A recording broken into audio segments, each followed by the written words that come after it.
So you guys got out 9-0 in that game, then they kind of made a move on you. What do you think kind of pulled you guys ahead? I feel like I feel like our team's just really close this year, and I feel like we got a more experienced team because last year we were super young. So I feel like we knew that we had a lockdown on offensive boards. They got a lot of offensive boards early on and stuff like that. So I feel like we really buckled down in that area of the game, and we were more efficient on the offensive end also. So leading transition buckets, things like that. So I feel like we buckled down. We had a call timeout, and coach got on us a little bit, and that's what we need. I feel like from there we jumped on.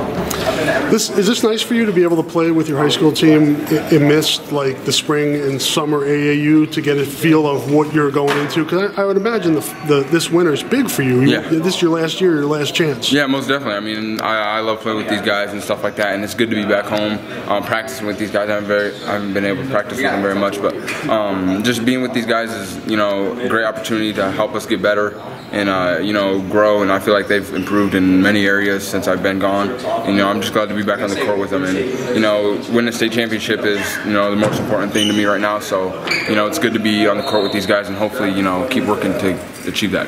Your shot was kind of off early today, but then you hit the 2 big threes late. Is that just kind of your MO? Do you look for those big shots? Is that kind of where you feel comfortable? Yeah, I mean, I like making the big time plays. I've been working on my shot a lot this offseason and stuff like that, so I feel like it's come a long way, and I'm gonna keep shooting it confidently, no matter how it goes. But yeah, I feel like in big time moments, I feel like it's my time where I kind of need to take over and kind of do my thing, kind of help my team, be put in a position to win. How do you feel physically? I saw you grab your elbow one time out there. Your knees seem to be bothering you. You've been playing a lot of basketball. Is it getting on you a little bit? Is it wearing on you? Yeah, it is. I've had a knee issue for like past 2 months. I didn't really get it figured out with all the camps and stuff, so I didn't want to get all. I don't know. I didn't want to be able to not go to camps, but I have a little knee issue. But I mean, this is important to me. I want to help my team, win this for the first time for Bettendorf and stuff like that. So I mean, sometimes you just got to power through things like that, and then once this is over, I'll get it more evaluated and see what's going on.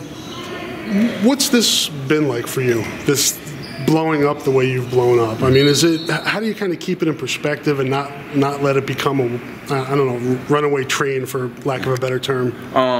I mean, it's different because growing up, I wasn't like popular. Didn't have all these people looking up to me and stuff like that. So, it's changed in the matter of like a year, maybe. Yeah. Maybe even a couple months. It's gotten even a little different. So I feel like it's definitely changed me. I feel like it's made me more mature. I feel like it's helped me become a better man and stuff like that, and it's helped me make better decisions and stuff. I kind of sacrifice hanging out with my friends and stuff like that, but I mean I'm trying to achieve my goal, going to the NBA, and it's kind of a job, but I love my job, so I'm gonna keep on doing it and keep on striving. How do you not pay attention to what's going on around you, social media wise? I mean, when you get to the level where you're at now, you're talked about a lot, and people have opinions of you, where you should go, what you're like, things like that. Do you try not to pay attention to that stuff? Early on in this, I used to look at stuff like that, like comments and stuff, but I don't know. I mean, nowadays I got confidence in myself and what I'm capable of doing. I know what I'm strong at, what I need to work on. So, I mean, I feel like I don't need critics to tell me what I need to work on. But I'm definitely always open to learning. So sometimes I'll read them because some people have good minds out there for the basketball. So sometimes I'll read them and say, hey, he needs to work on his mid range. All right, then I'll work on that. But stuff out of basketball, stuff like that. I mean, I just try to stay away from that and just try not to get my mind off it. Where do you put recruiting during this whole thing? I know you're here, you're trying to get better with your team, you're trying to improve your game, you want to win on AAU circuit, and recruiting kind of has to fit in there somewhere. Where does it fit in, and how are you playing that? I feel like it fits right in with it. I feel like it's very important for me now, especially it's getting a little more serious and stuff, so I've got some visits scheduled upcoming and stuff like that, so I feel like it's very important to continue to build a relationship with coaches and stuff like that. and it's definitely right up there with AAU ball, summer ball, everything. Because I mean, this is my future, and this is a big step in my life. It seems like people have an idea of where you're going to go. I saw your quote in the Quad City Times the other day saying that it is a process, right? You're trying to figure out where you want to go. Mm-hmm. Yeah, I've seen articles before saying that I already know where I want to go, or I've seen my mom show me one about me not going to the Hawkeyes or something like that. It's like I have them on my top 6 list for a reason. I mean, if I knew where I would want to go, I'd commit already, or I'd have like a top 2 or top 3. Sure. So I mean, all 6 of these teams are, they interest me, and I mean, I'm just trying to find ways to, have each one separate itself and find which one best fits me and my family. It seems like the I don't know, maybe standard things. You like the coaching staffs, that you like the programs, like the schools. Is now the point where you like all those things about these 6 schools. Now you have to figure out what is going to separate them. Yeah, and I feel like what's going to separate them is just how comfortable I am around the players and coaches, and how when I get there on my visit, how comfortable I feel in that environment. I mean, like my mom was saying, like if I get the feeling when I'm there, it will be a gut feeling. So, so I'm just trying to go throughout that process and waiting for that gut feeling, and just find where I can be myself at a university. What do you want to study in college, and how big is academics a part of this thing? You have some great academic schools on your list. Yeah, academics are a huge thing. That's number one, obviously. I'm going to college to get my degree, but I mean, I still want to go to the NBA, whether it's after 4 years, whatever works, whatever the journey is for me. But I want to study in journalism and communication, so I want to do broadcasting and stuff like that, analyst type stuff for sports, basketball, and that's kind of what I want to do. I want to stay around the game of basketball and kind of just give my intake on things and be able to watch young players and stuff grow.